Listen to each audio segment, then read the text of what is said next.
Olá a todos, bem-vindos ao 19º episódio do podcast Vozes do Chuc. Hoje, 16 de Abril, celebra-se o Dia Mundial da Voz.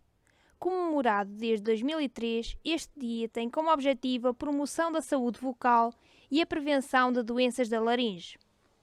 O Serviço de Otorrinolaringologia do Centro Hospitalar Universitário de Coimbra dedica as comemorações deste Dia Mundial da Voz às pessoas que têm ou já tiveram cancro da laringe. Temos connosco a doutora Beatriz Ramada, do Serviço de Otorrinolaringologia do Chuc. Boa tarde, doutora Beatriz, e muito obrigada por aceitar o nosso convite para estar aqui a falar connosco sobre uma temática tão relevante para todos nós. A voz é um instrumento fundamental da comunicação. É ela que permite ao ser humano a realização da comunicação verbal. Através do som da nossa voz, somos capazes de emitir emoções, imagens e sensações. Por ser tão importante no nosso cotidiano, devemos saber usá-la e cuidar bem dela. Começo por lhe pedir que nos fale um pouco sobre o processo de produção da voz e que nos diga quais são os principais cuidados que devemos ter para que ela permaneça saudável. Bom dia. Antes de mais, muito obrigada pelo convite. Em nome pessoal e em nome do serviço, é sempre bom podermos divulgar um bocadinho sobre o Dia Mundial da Voz e muito pertinente a este tema. Em relação às perguntas que me fez, então a voz é produzida na laringe, onde se localizam as pregas vocais, vulgarmente conhecidas como cordas vocais. Quando nós pretendemos falar, as cordas fazem um movimento de vibração devido à passagem do ar que vem dos pulmões quando expiramos.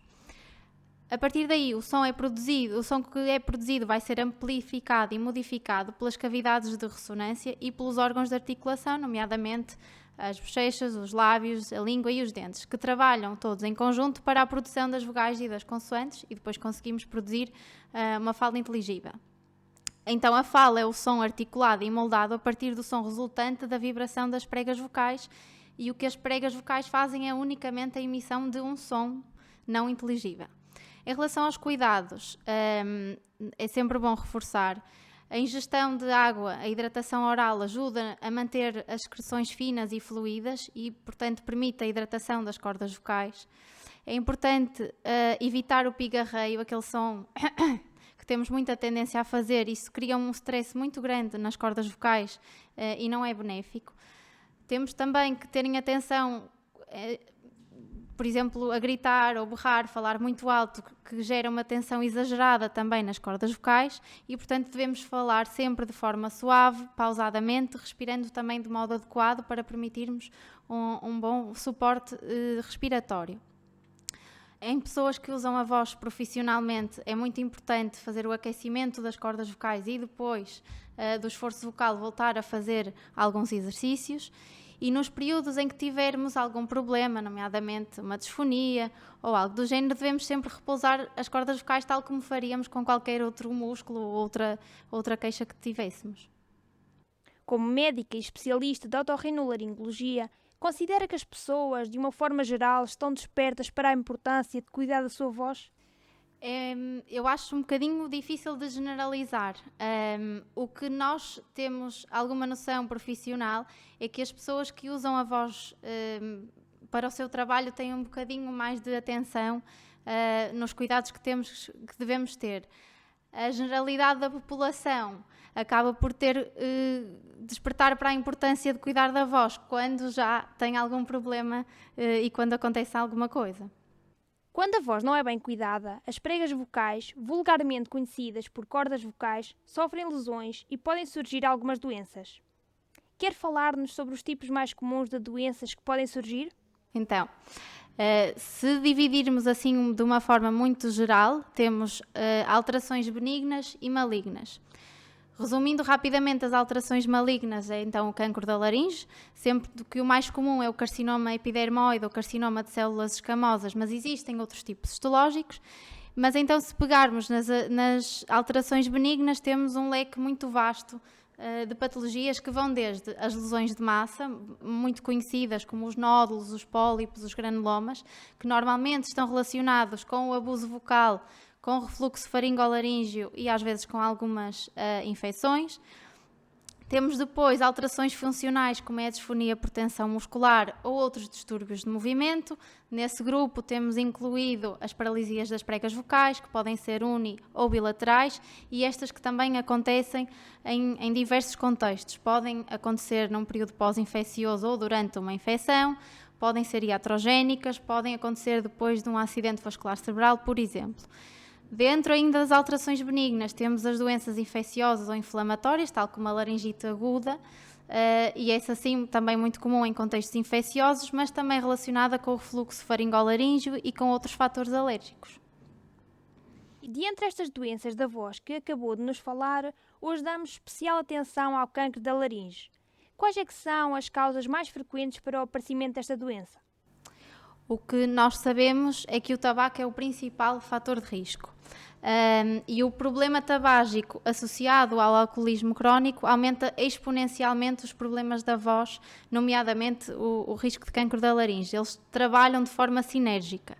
Existem ainda outros fatores de risco, nomeadamente a infecção por HPV, o refluxo faringolaríngeo e também a exposição a tintas, a metais, poeiras de madeira e a radioterapia. A população acima dos 50 anos está particularmente suscetível ao aparecimento do cancro da laringe e devemos estar atentos a alguns sinais e sintomas. Alterações da voz que são persistentes ou progressivas, uma dor de garganta que não resolve e que custa engolir, dificuldade em respirar, as dor nos ouvidos que também não resolve, ou então o surgimento de massas palpáveis ao nível cervical. O cancro da laringe manifesta-se mais nos homens ou tem uma prevalência semelhante em ambos os sexos? Então, o cancro da laringe efetivamente manifesta-se mais no sexo masculino, mas nós sabemos que não é propriamente o fator do género que é importante, mas sim os comportamentos de risco.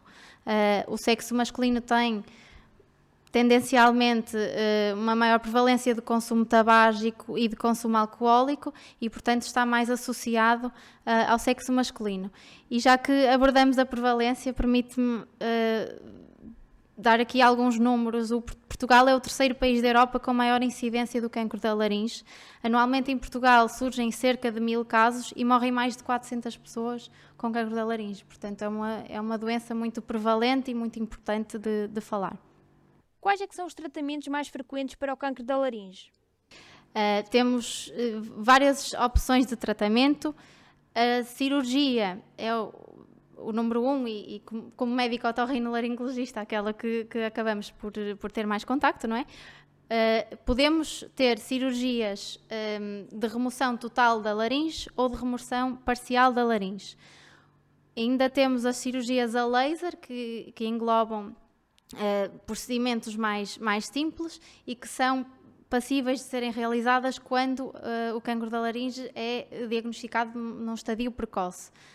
Infelizmente, também é uma patologia que é diagnosticada mais tardiamente e, portanto, acabamos por ter um elevado número de laringectomias totais. Para além disso, a radioterapia é outro tratamento importante no cancro da laringe e, em estadios mais avançados, a quimio e a radioterapia concomitantes também são importantes. Depende muito do estadiamento e nós podemos fazer não só um procedimento, um destes tratamentos, mas 2 ou mais, consoante o tipo e o estadiamento do doente. Quais é que são os maiores desafios na luta contra o cancro da laringe? Acho que o maior desafio começa no diagnóstico, tal como eu disse anteriormente.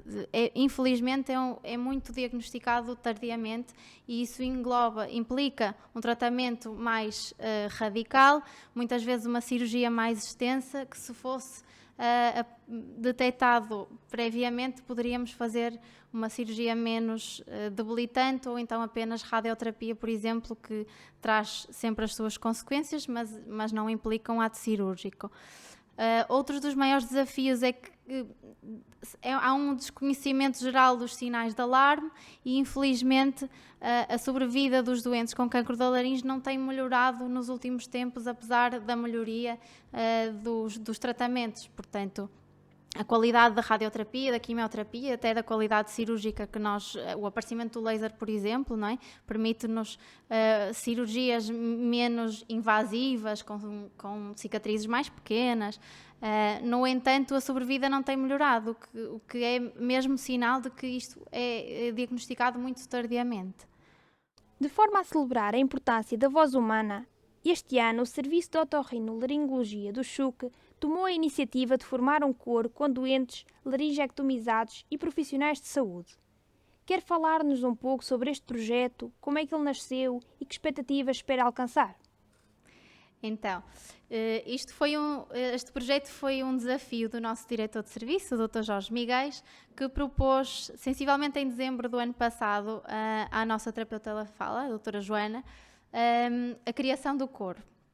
O coro é do Serviço de Otorrinolaringologia e, portanto, tem profissionais de saúde, nomeadamente de todas as classes dos profissionais de saúde, e tem também doentes laringectomizados.